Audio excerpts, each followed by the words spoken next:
নমস্কাৰ, মই যতীন্দ্ৰনাথ কৃষ্ণৰাজ। আজি এটি বিশেষ দিন, এই কথা সমগ্ৰ অসমবাসীয়ে নিশ্চয়কৈ জানে।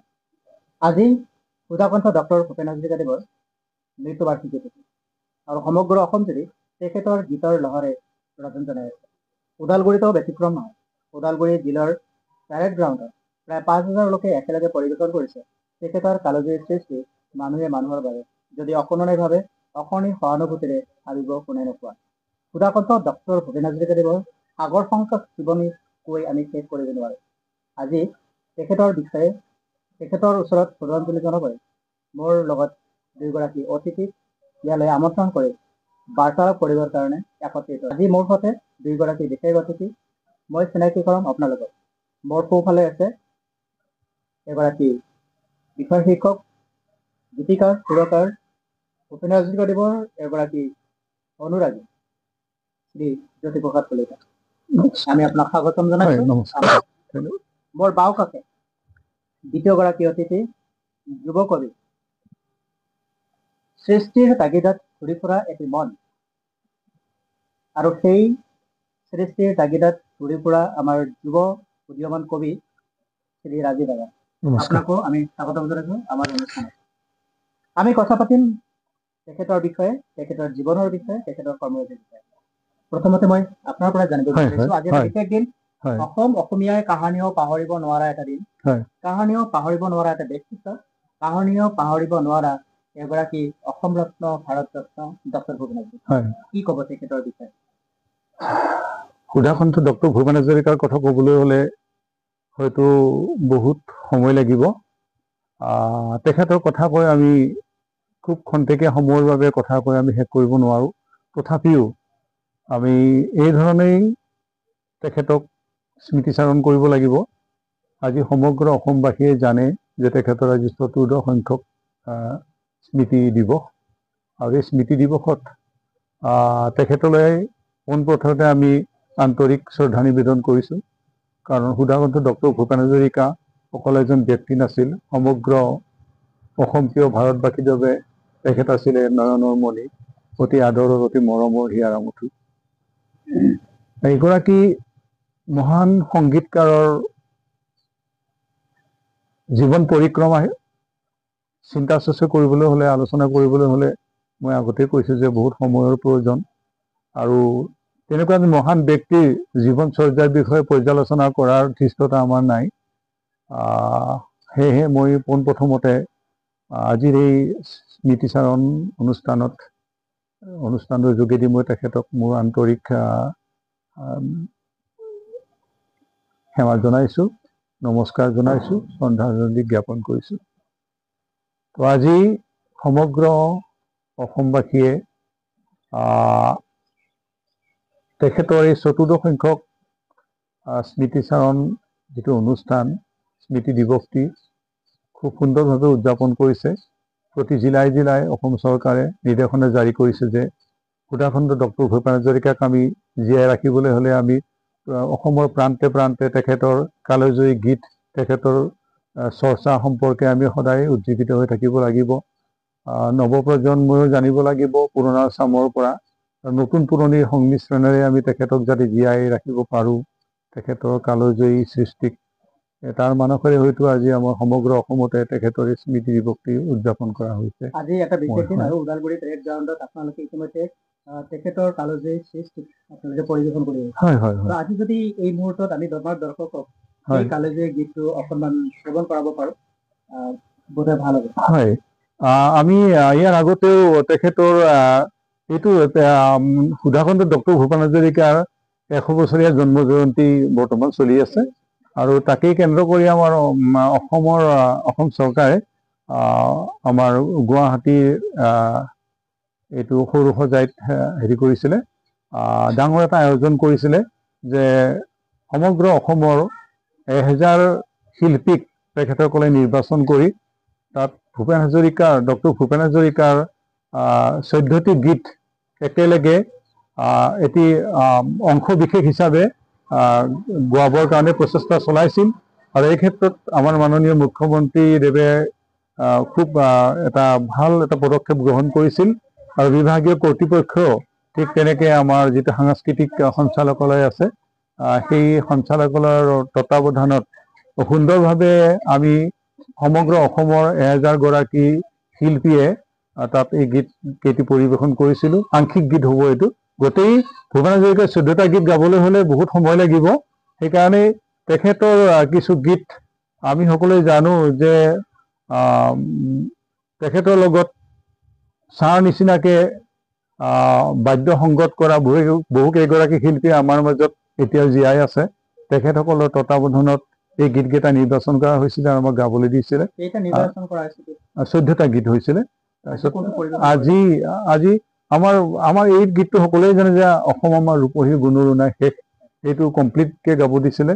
আৰু মই পৰিৱেশন অলপ কৰিব বিচাৰিছো যে সুধাকণ্ঠ ডক্টৰ ভূপেন হাজৰিকাৰ যিটো প্ৰথম তেখেতৰ ৰচিত গীত, তাৰ আগতে ৰচনা কৰিছিল তেখেতে এটি গীত আমি সকলোৱে জানো যে আমাৰ কটন কলেজিয়েটত যেতিয়া লক্ষ্মীনাথ বেজবৰুৱাই অতিথি হিচাপে আমন্ত্ৰণ ৰক্ষা কৰিছিলে কটন কলেজিয়েটৰ ছাত্ৰসকলৰ কাৰণে, তাত তেখেতক আমন্ত্ৰণ কৰাত সুধাকণ্ঠ ডক্টৰ ভূপেন হাজৰিকাই 5 বছৰ বয়সতে মেজত উঠি পেলাই এটি গীত পৰিৱেশন কৰিছিল। সেই গীতটো ৰচনাকাৰ এতিয়াও সঠিকভাৱে কোনেও উলিয়াব পৰা নাই।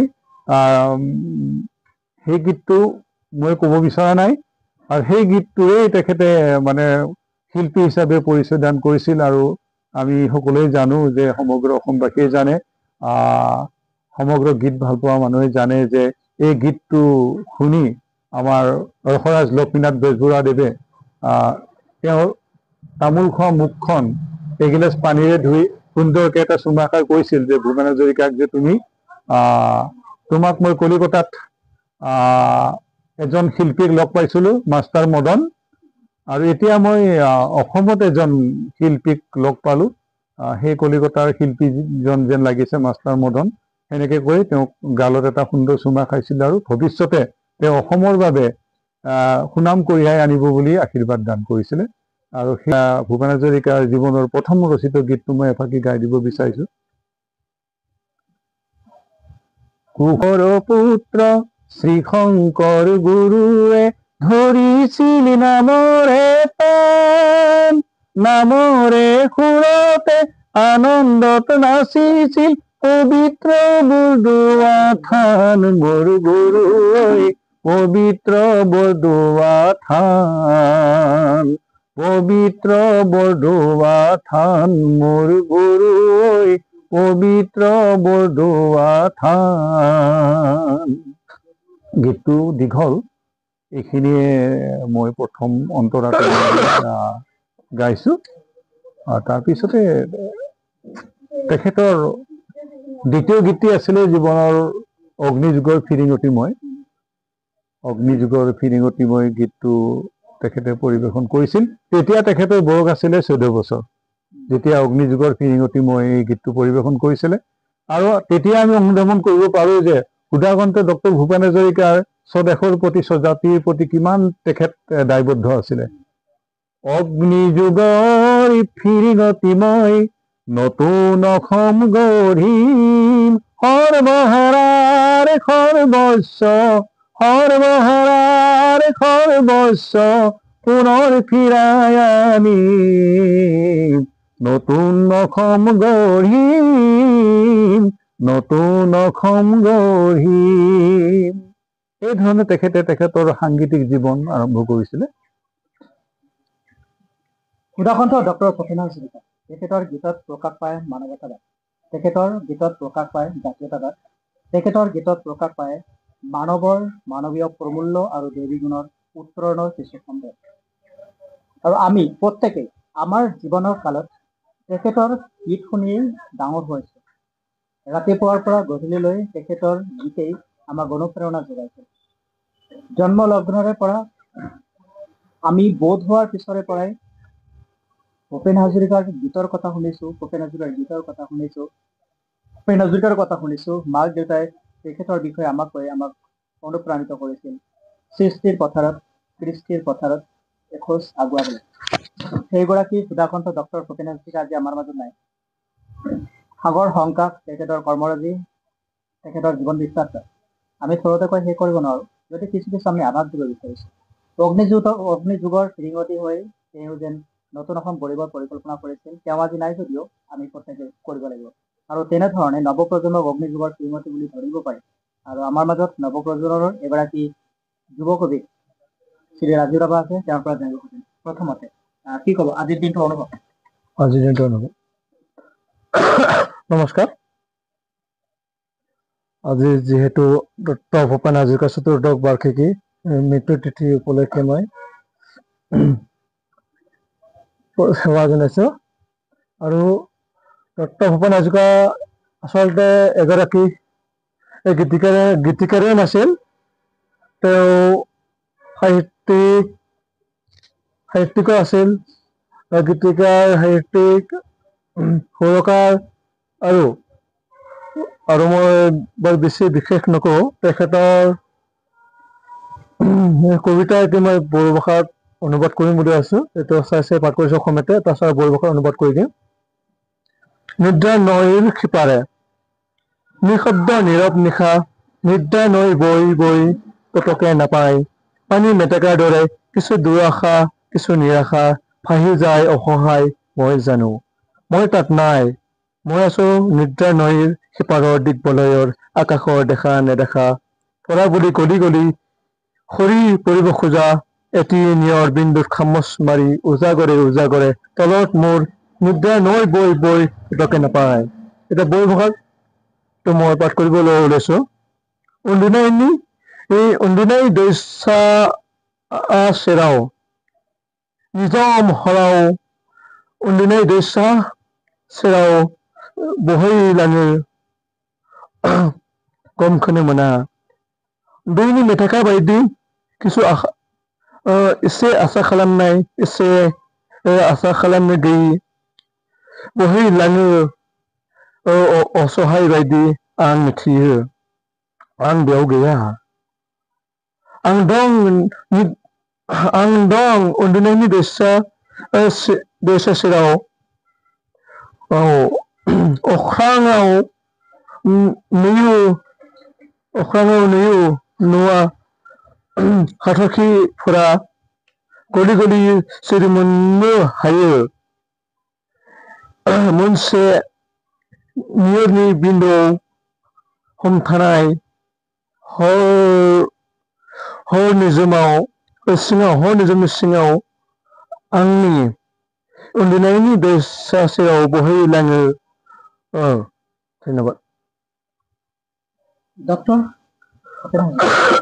ভাৰত ৰত্ন অসম ৰত্ন এইগৰাকী মহামনীষীয়ে বহুত কেইটা ভাষাত ভাৰতৰ বিভিন্ন সমাদৃত ভাষাত তেওঁ গীত পৰিৱেশন কৰিছে আৰু অসমৰ মান সন্মান মৰ্যাদা বিশ্ব মঞ্চত তুলি ধৰিবৰ কাৰণে অহপুৰুষাৰ্থ প্ৰয়াস কৰিছে সেইগৰাকী মহামনীষীৰ আজি এই দিনটোত পবিত্ৰ দিনটোত আমি তেখেতক স্মৰণ কৰিছো তেখেতলৈ শ্ৰদ্ধাঞ্জলি জ্ঞাপন কৰিছো সুধাকণ্ঠ ডক্টৰ ভূপেন হাজৰিকা তেখেতে কেৱল নিজৰেই গীত ৰচনা কৰা নাছিল নিজেই গীত ৰচনা কৰি গীত গোৱা নাছিল তেখেতে নিজৰ স্বৰচিত গীতৰ উপৰিও কবিতাৰ উপৰিও সাহিত্যৰ সৃষ্টিৰ উপৰিও তেখেতে অন্য গীতিকাৰৰ গীতকো তেওঁ গাইছিলে একেধৰণে সকলোকে লগত লৈ যোৱাৰ এটি তেখেতৰো এটা প্ৰয়াস আছিল সেইকাৰণে তেখেতে কৈছিল উই আৰ চেম্বত এখন নাৱৰে সহযাত্ৰী কি ক'ব এই বিষয়ে তেখেতৰ এটা মহান মানৱীয় সত্তা আমি এৰালো আজি 100 বছৰ পূৰ্ণ হ'ব আজি 100 বছৰীয়া জন্ম জয়ন্তী পালন কৰি আছো আমি অসমবাসী আৰু ইয়াত অসম চৰকাৰৰ যথেষ্ট গুৰুত্বপূৰ্ণ ভূমিকা গ্ৰহণ কৰিছে এই ক্ষেত্ৰত আপুনি এগৰাকী যিহেতুকে ভূপেন হাজৰিকাক খুব ভাল পায় মই খুব আন্তৰিকতাৰে ভাল পাওঁ ভূপেন হাজৰিকাক কি ক'ব ক'বলৈ হ'লে তেখেতে আমেৰিকাত বহু বছৰ কাল কটাইছিলে তেওঁ তাতেই পঢ়িবলৈ গৈছিলে আৰু তাত তেওঁ ছাত্ৰ অৱস্থাতেই আমেৰিকাৰ বিখ্যাত গায়ক পল ৰবচনৰ দ্বাৰা অনুপ্ৰাণিত হৈছিলে আৰু তেওঁ জীৱনৰ কিছু কিছু সময়ত পৰিস্থিতি সাপেক্ষে তেখেতে এইটো প্ৰকাশ কৰি গৈছে যে তেখেতৰ জীৱনৰ এটি স্মৰণীয় এজন ব্যক্তি হৈছে সংগীতৰ ক্ষেত্ৰত পল ৰবচন সেইকাৰণে পল ৰবচনক তেখেতে নিজৰ মানে অনুপ্ৰেৰণাৰ স্থল হিচাপে গণ্য কৰিছিলে। আৰু ঠিক তেনেকে আমাৰ সমগ্ৰ ভাৰতৰ যিটো ভাষা আছে এই সকলো ভাষাতে তেখেতে গীত ৰচনা কৰিছিল। আৰু আমি সকলোৱে জানো এটা সময়ত আফ্ৰিকাৰ নিগ্ৰোসকলক খুব মানে হেৰি কৰা হৈছিলে, নিৰ্যাতন দিয়া হৈছিলে, খুব এটা ঘৃণনীয় পৰিৱেশৰ সৃষ্টি কৰিছিল। বগা মানুহ কলা মানুহৰ এটা ক্লাছিফিকেশ্যনৰ সৃষ্টি কৰি পেলাই। তেতিয়া বলৰৱ সেনক তেখেতে এজন গুৰু হিচাপে মানি লোৱাটো মহানুভৱতাৰ পৰিচয় বুলিয়ে ক'ব লাগিব। আৰু তেখেতে সেইকাৰণে আপুনি কোৱাৰ নিচিনা কৈছে যে we are in the same boat brother, we are in the same boat brother, আমি একেখন নাৱৰে যাত্ৰী, আমি যাত্ৰী একেখন নাৱৰে। ঠিক তেনেকে বলৰৱ সেনৰ অনুপ্ৰেৰণা পাই পেলাই তেখেতে সমগ্ৰ জীৱন যিহেতু তেখেতে আমেৰিকাত থকা নাছিলে, তেওঁ অসমলৈ অধ্যয়ন কৰি যেতিয়া উভতি আহিছিলে তেতিয়া তেওঁ অসমৰ বিভিন্ন সেই সময়ত তেখেতৰ যে সমবয়সীয়া বহু ব্যক্তিয়ে সংগীতৰ চৰ্চা কৰি আছিলে অসমত তেতিয়া।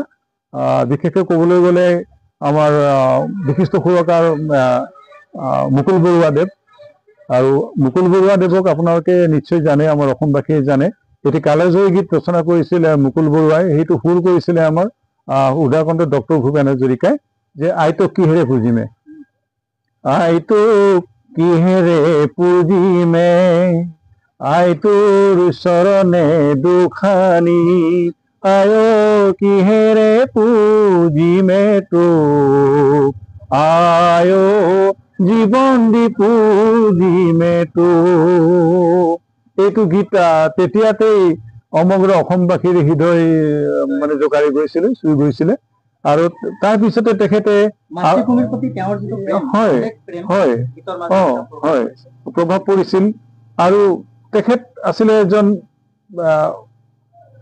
সদায় এটি উতলোৱা মন লৈ পৃথিৱীৰ বিভিন্ন প্ৰান্তে প্ৰান্তে সংগীতৰ মানিক মুকুতা বুটলি ঘূৰি ফুৰা, পৰিভ্ৰমণ কৰি ফুৰা এজন ব্যক্তি আছিলে। আৰু সেইকাৰণে তেখেতৰ মনটো কেতিয়াবা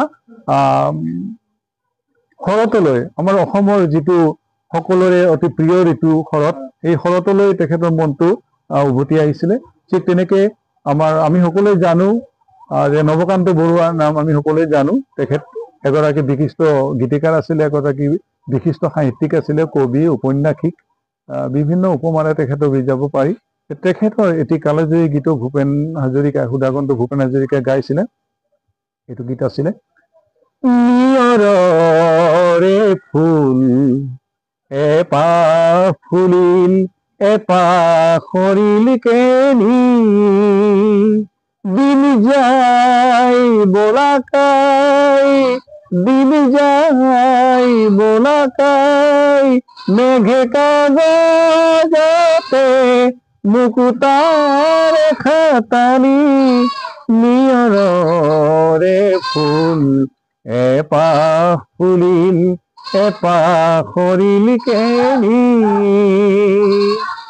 আইনুজনীৰ চকুৰ মণিত নিয়ৰ কণা সৰিছিল। ঠিক তেনেকে শৰতৰ এটি নিখুঁত ছবি নৱকান্ত বৰুৱাৰ গীতত তেখেতে বিচাৰি পাইছিলে আৰু সুৰেৰে সজাইছিল। আৰু সেইটো গীত আজিও আমাৰ নবীন প্ৰবীণ সকলো মানে হৃদয় চুই যায়, সকলোৰে হৃদয়ত অনুৰণনৰ সৃষ্টি কৰে। ডক্টৰ ভূপেন হাজৰিকাই নিজকে যাযাবৰী বুলি কৈছিল। হয়, মই এক যাযাবৰ, হয় হয় হয়,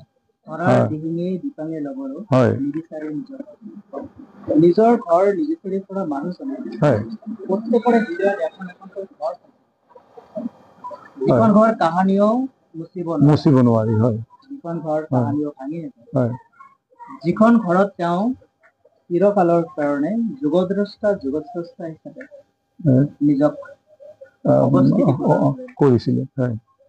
তেওঁৰ এই গীতটো যদি অকণমান এই মুহূৰ্তত তেখেতে মই আগতে কৈছো যে তেখেতে বিভিন্ন ভাষাৰ গীত গাইছিলে। আৰু তেখেতৰ হৃদয়ৰ অন্তঃকোণত কলিকতাখন সদায় উজ্জীৱিত হৈ আছিলে। কলিকতা চহৰখনক তেখেতে খুব ভাল পাইছিলে। কলিকতাৰ কথা ক'লেই তেখেতে নতুন জীৱনত যেতিয়া নতুন শিহৰণ জাগি উঠে, তেনেকুৱা এটি ভাৱ হৈছিলে আৰু সেইকাৰণে তেখেতে এটি গীত অসমীয়াতে ৰচনা কৰিছিল যে তেখেতে বঙালীৰ সেই গীতটো অনুবাদ কৰি পেলাই সুৰ কৰিছিলে। তেনেকুৱা এটি গীত মই অলপ আওৰাই দিব বিচাৰিছো। আমি গঙ্গার থেকে মিসিসিপি হয়ে ভলগার রূপ দেখেছি, আতুয়ার থেকে অস্ট্রিয়া হয়ে প্যারিসের ধুল মেখেছি, আমি ইলোরার থেকে রং নিয়ে দূরে শিকাগো শহরে দিয়েছি, গালিবেরিসের তাস খন্ডের মিনারে বসে শুনেছি, মার্ক টুয়ানের সমাধিতে বসে গোর্কির কথা বলেছি, বারে বারে আমি পথের টানে পথেকে করেছি ঘর, তে আমি যাযাবৰ, আমি এক যাযাবৰ। সঁচাকে আপুনি কোৱাৰ নিচিনাকে তেখেত যাযাবৰী জীৱনটো ঠিক তেনেকেই কটাইছিলে। গীতৰ সুৰেৰে তেখেতে নিজকেই প্ৰতিষ্ঠিত কৰিছিল যে তেওঁ এজন আজীৱন যাযাবৰ মানুহ, তেওঁ নিজৰ যেন ঘৰ নাই। আৰু এটি গীত আছে তেখেতৰ এই যাযাবৰী জীৱনক লৈ ৰচনা কৰিছিলে।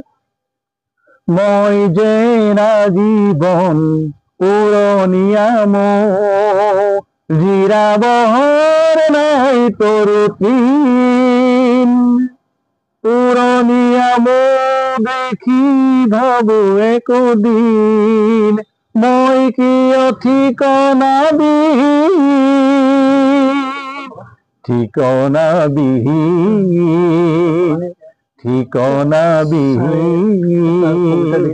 মই যেন আজীৱন উৰণীয়া মৌ, জিৰাবৰ নাই তৰু তৃণ।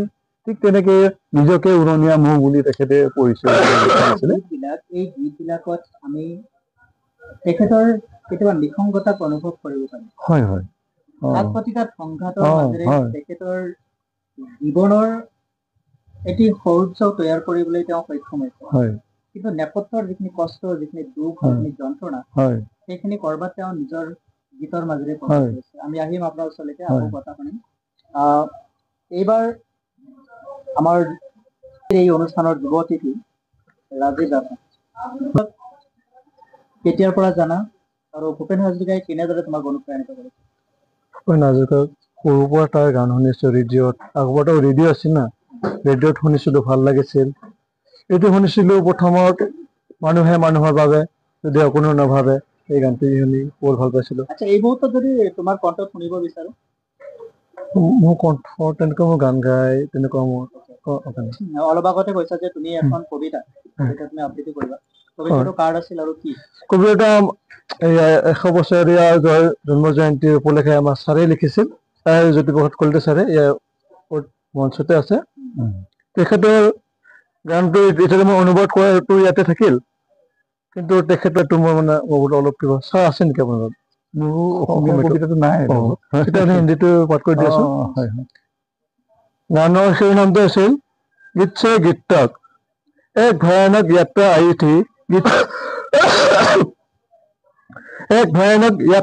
थी गीत से गीत तक, शुभ जन्मदिन 13 सितंबर, सन स्तब्ध तमीर के किनारे को तोड़कर दूर तक जा चुका चंद दौड़ती जन के लिए, पदसिंह में चुड़कर जाने वाले गीतों को हम लोगों ने खुश लिए, फिर से जीप हो गई उसी दिन लूट के पार, हजार जनों के कान से विनष्ट हो गया लूट के पार, मिट्टी से आकाश की तरह बह गया एक सुर की बार, जाति की संस्कृति इसी प्रकार से जीवन हो गई दोस्तों, इंसान के बारे में महसूस का अवसर यही है, आओ हम आगे बढ़े लूट की विस्तृत पार की ओर, सुधाकरण का एक नया गीतों की दुनिया में। সুধাকণ্ঠ ডক্টৰ ভূপেন হাজৰিকাৰ বিষয়ে কম সময়ত কৈ আমি ওলাব নোৱাৰো। আজি মোৰ সতে থকা দুয়োগৰাকী অতিথিৰ সতে কিছু অনুভৱ আপোনালোকক দিবলৈ চেষ্টা কৰিম, আৰু এই অনুভৱে আপোনালোকক কেনেকুৱা লাগিল আপোনালোকে নিশ্চয়কৈ জনাব। ডক্টৰ সুধাকণ্ঠ ভূপেন হাজৰিকা দেৱৰ গীতৰ মাজেৰে তেখেতৰ মনৰ ভাৱবোৰ আমি জানিবলৈ পাওঁ। ঘাত প্ৰতিঘাত সংঘাত প্ৰতিঘাতক নেওচি তেখেতে নিজৰ জীৱনৰ সেই শৌৰ্য, সেই বীৰ্য স্থাপন কৰিলে আৰু যুগদ্ৰষ্টা স্ৰষ্টা হিচাপে খ্যাতি লাভ কৰে। অসম ৰত্ন ভাৰত ৰত্নলৈকে স্বীকৃতি লাভ কৰিবলৈ সক্ষম হ'ল আৰু আমি আজি সমগ্ৰ অসমবাসী এইগৰাকী ভাৰত ৰত্নক লৈ গৌৰৱান্বিত।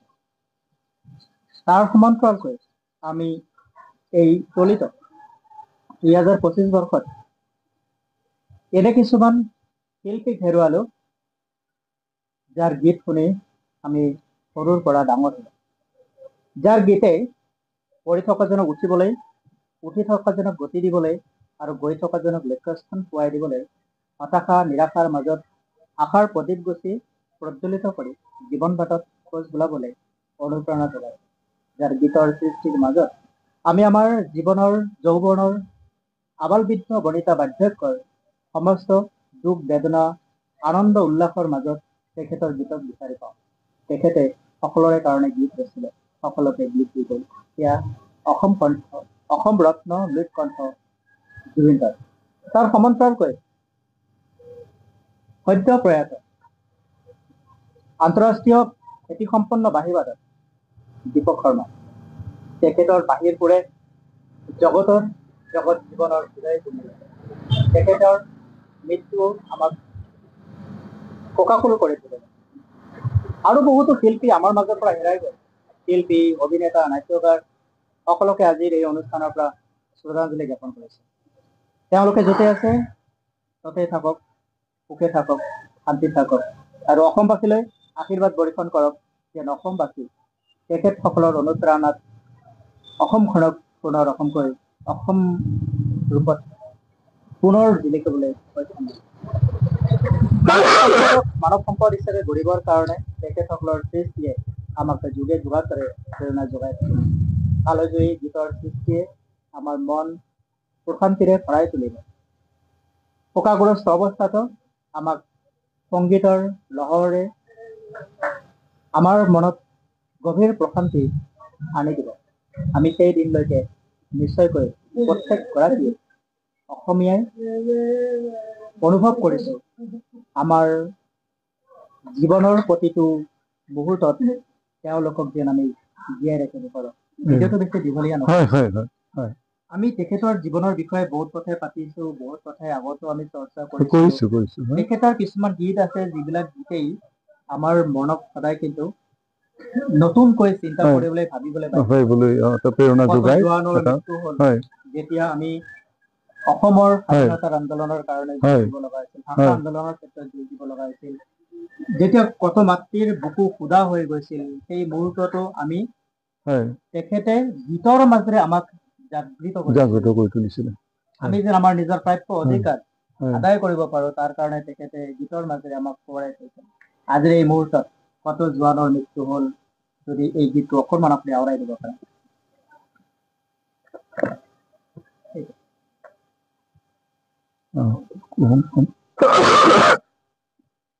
তেখেতে আপুনি কোৱাৰ নিচিনাকে স্বদেশ প্ৰেমমূলক গীতেৰে সমগ্ৰ অসমবাসীক উদ্বুদ্ধ কৰিছিল আৰু তেখেতে জীৱনৰ হয়তো লক্ষ্যই আছিল তেনেকুৱা, সমগ্ৰ জীৱন জুৰি তেখেতে দেশৰ মাটিৰ হকে নিজৰ জাতিৰ হকে কাম কৰি গৈছে। তেখেতৰ গীতত আমি স্বদেশ প্ৰেমৰ মন্ত্ৰ বিচাৰি পাওঁ। ঠিক তেনেকে এনেকুৱা গীত কিছুমান তেখেতে ৰচনা কৰিছিলে যে এটা অন্তৰত যেন কিবা এটা প্ৰেৰণা জাগে, স্বদেশক ভাল পোৱাৰ কথা ভাবিব নোৱাৰা মানুহেও তেখেতৰ গীতত উদ্বুদ্ধ হৈ নিজৰ দেশখনৰ কথা, জাতিৰ কথা ভাবিবলৈ এটা বাধ্য হয়। তেনেকুৱা গীত তেখেতে গাইছিলে। তেনেকুৱা এটি গীত আমাৰ যেতিয়া চীনা ভাৰতৰ যুদ্ধ আৰম্ভ হৈছিলে 1962 চনত নেকি? তেনেকুৱা তেনেকুৱা সময়তেই যেতিয়া অৰুণাচলৰ নেফা পৰ্যন্ত আহি পাইছিলে আমাৰ চীনা সৈন্য, তেতিয়া তেজপুৰৰ মানুহবিলাক ভাগি পৰিছিল যে ক'ত যাব এতিয়া অসমৰ মানুহখিনি। তেনেকুৱা মুহূৰ্তত ভূপেন হাজৰিকাই তেতিয়া বিদেশত তেখেতে অধ্যয়ন কৰি আছিল, তাৰ পৰা তেখেতে অসমৰ তেনেকুৱা অৱস্থা দেখি অসমলৈ উভতি আহিছিল। আহি পেলাই তেখেতে আমাৰ তেতিয়া ভাৰতৰ প্ৰধানমন্ত্ৰী জৱাহৰলাল নেহেৰু আছিলে আৰু আমাৰ অসম যেন চীনাই মানে অধিগ্ৰহণ কৰিব, তেনেকুৱা অৱস্থাতে তেখেতৰ এই ফুলকুবলীয়া মনটোৱে এটা বিদ্ৰোহী মনোভাৱ লৈ পেলাই তেখেতে গীত ৰচনা কৰিছে যে কেনেকে মানে চাইনিজ বিলাকে কেনেকে আমাৰ অসমৰ মানে মানুহক বোম পেলাই বা গুলিয়াই মাৰিবলৈ এটা হেৰি কৰিছিল, এটা মানে পৰিৱেশ সৃষ্টি কৰিছিল। তাকে লৈ তেখেতে এই গীত ৰচনা কৰিছিল এনেকুৱা: কত জোৱানৰ মৃত্যু হল, কাৰ জীয়ন যৌৱন গল, এই মৃত্যু অপৰাজেয়, তেনে মৃতক নহলো মই কিয়, কত জোৱানৰ মৃত্যু হল, কাৰ জীয়ন যৌৱন গল, এই মৃত্যু অপৰাজেয়, তেনে মৃতক নহলো মই কিয়, কত জোৱানৰ মৃত্যু হল। তেখেতে দেশৰ মানুহৰ মৃত্যু যিটো যন্ত্ৰণা তেখেতে স্বচক্ষে দেখি পেলাই তেওঁ নিজেও এজন মৃতক হিচাপে পৰিচয় দিব বিচাৰিছে। মই কিয় নমৰিলো, মই মৰিব লাগিছিল, স্বদেশ স্বজাতিৰ মানুহ যেতিয়া মৰিছে। তেনেকুৱা ধৰণৰ গীত ৰচনা কৰিছিলে তেখেতে। আৰু সেই গীতে আজিও আমাক অনুপ্ৰাণিত কৰে, উৎসাহিত কৰে, স্বদেশ স্বজাতিৰ প্ৰতি চিন্তা কৰিবলৈ কিছু এটা মানে পথ দেখুৱাই দিয়ে। ঠিক তেনেকুৱা। প্ৰিয় দৰ্শকসকল, আপোনালোকে চাই আছে JNKT নিউজ আৰু JNKT নিউজৰ এটি বিশেষ অনুষ্ঠান সুধা কণ্ঠলৈ শ্ৰদ্ধাঞ্জলি। আজি তেখেতৰ এই পবিত্ৰ দিনটোত আমি আজি শোকাকুল তেখেতৰ গীতেৰে তেখেতলৈ শ্ৰদ্ধাঞ্জলি, তেখেতৰ কৰ্ম আদৰ্শক আমি আদৰ্শ হিচাপে লৈ জীৱনৰ বাট বুলিবলৈ সদা প্ৰয়াস কৰিম। আজিৰ এই দিনটো কেৱল মাত্ৰ তেখেতক স্মৰণ নকৰি তেখেতৰ সৃষ্টিৰাজি আমি বুকুত সাৱটি লৈ প্ৰত্যেকে আগবাঢ়িব লাগিব, জীয়াই ৰাখিব লাগিব, জীৱিত হৈ থাকিব লাগিব। আমি আমাৰ গীতৰ মাজত তেখেতৰ সৃষ্টিক নপুৰণিৰ সমাহাৰক একেলগেই জিলিকাই তুলিব লাগিব। তেখেতে কৈছিল জিলিকাব লুইতৰে পাৰ। আমি ডেকা শক্তি যুৱ প্ৰজন্ম সদায় আহ্বান জনাই তেওঁলোকে কৈছিল যে সোণৰ অসম গঢ়িব লাগিব অগ্নি যুগৰ শ্ৰীমতীময়। আৰু এই ক্ষেত্ৰতে আমাৰ আহ্বান থাকিব, আমাৰ মাজৰ পৰা বিদায় লোৱা প্ৰতিগৰাকী শিল্পীৰ সৃষ্টিৰাজিক, আদৰ্শৰাজিক, কৰ্মৰাজিক আমি আলোচনা কৰিব লাগিব, গঠনমূলক আলোচনা কৰিব লাগিব। তেখেতসকলৰ জীৱনৰ ওপৰত আমি চৰ্চা কৰিব লাগিব। আমি তেখেতসকলৰ জীৱনৰ ওপৰত গ্ৰন্থ অধ্যয়ন কৰিব লাগিব, গ্ৰন্থ ৰচনা কৰিব লাগিব। সাহিত্যৰ ভঁৰাললৈ তেখেতসকলৰ জীৱনৰ অৱদানসমূহ আমাৰ প্ৰজন্মৰ মাজত আমি তুলি ধৰিব লাগিব। তেখেতসকলৰ গীত কোনো প্ৰকাৰে যেন বিকৃতিকৰণ নহয়, অপভ্ৰংশ নহয়, মৌলিকতা ৰক্ষা কৰি যেন তেখেতসকলৰ গীতবিলাকৰ মঞ্চত পৰিৱেশন হয়। নপুৰণি শিল্পীৰ সমাহাৰত গীতবোৰ জীপাল হৈ উঠিব। নতুনকৈ যিসকল নবীন শিল্পী সংগীতৰ পথাৰত খোজ পেলাইছে তেখেতসকলেও যেন এই কথাবিলাক মনত ৰাখি চলিব। তেওঁলোকৰ গীতৰ যি সুৰ, গীতৰ যি সৰ্গম, তেওঁলোকৰ গীতৰ যি মৌলিকতা, সেই মৌলিকতা অক্ষুণ্ণ ৰাখি যেন তেওঁলোকে নিজৰ ষ্টুডিঅ' তথা মঞ্চত গীতবোৰ পৰিৱেশন কৰে, তাকে আহ্বান জনাম। ভিডিঅ'টো আৰু বেছি দীঘল নকৰিম, এইখিনি সময় দিয়াৰ কাৰণে আপোনালোকক ধন্যবাদ জ্ঞাপন কৰিছোঁ। আৰু আমি তোমাৰ উন্নতি আৰু বেছিকৈ অধ্যয়ন কৰিবা, সৃষ্টিৰ পথাৰত নিজক নিমজ্জিত কৰিবা, আমি প্ৰত্যেকে কৰিব লাগিব, কাৰণ অধ্যয়ন কৰিব লাগিব। ভাল কথা কৈছিল যে কিতাপ নপঢ়া মানুহক গামোচাই বচাব নোৱাৰে, কিতাপ নপঢ়া অসমীয়াক গামোচাই বচাব নোৱাৰে। গতিকে অসমক বচাবলৈ হলে, অসমীয়া জাতিৰ পৰিচয় অখণ্ডভাৱে ধৰি ৰাখিবলৈ হলে আমি কিতাপ পঢ়িব লাগিব। আমি যিমানে অধ্যয়ন কৰিম সিমানে অভিজ্ঞতা পুষ্ট হ'ম, আৰু যিমানে অভিজ্ঞতা পুষ্ট হ'ম আমি যিকোনো পৰিস্থিতিত নিজক প্ৰতিনিধিত্ব কৰিব পাৰিম, নিজৰ দেশ জাতি মাটিক আমি প্ৰতিনিধিত্ব কৰিম। তো তেনে কাৰণতেই নিশ্চয়কৈ তোমাৰ পৰাও আমাৰ যুৱ প্ৰজন্ম অনুপ্ৰাণিত হ'ব, সৃষ্টিৰ পৰিণতাটো যেন আহে তাৰ কাৰণে সদায় সজাগ ৰাখিব। এইখিনি সময় দিয়াৰ কাৰণে ধন্যবাদ জ্ঞাপন কৰিছো। আৰু সকলোৰে শেষত তেখেতৰ এটি গীত, যি গীত তেখেতৰ এটা নিজৰ মনৰ ইচ্ছা আছিল, মই যেতিয়া এই জীৱনৰ সেই গীতৰ নেপথ্যৰ সেই ৰহস্যলৈকে আমি যাব খোজা নাই। আজি তেখেতৰ এই পবিত্ৰ দিনটোত শ্ৰদ্ধাঞ্জলি স্বৰূপত তেখেতৰ এই গীতটোৰে আমি আজিৰ অনুষ্ঠানৰ পৰা বিদায় ল'ব বিচাৰিছো। নমস্কাৰ, মই যতীন্দ্ৰনাথ কৃষ্ণদাস এই অনুষ্ঠানটোৰ পৰা মই বিদায় লৈছো, আৰু আপোনালোকে শুনি থাকক আজিৰ অনুষ্ঠানৰ অন্তিমটো শ্ৰদ্ধাঞ্জলি গীত ডক্টৰ সুধাকান্ত ভূপেন হাজৰিকালৈ। মই যেতিয়া এই জীৱনৰ মায়া এৰি গুচি যাম, আশা কৰো মোৰ চিতাৰ কাষতে তোমাৰ সঁহাৰি পাম। নেলাগে মোক সোঁৱৰণি সভা, নেলাগে মিঠা নাম, তোমাৰ টুপি চকুলো পালে মই পাম মোৰ দাম। মই যেতিয়া এই জীৱনৰ মায়া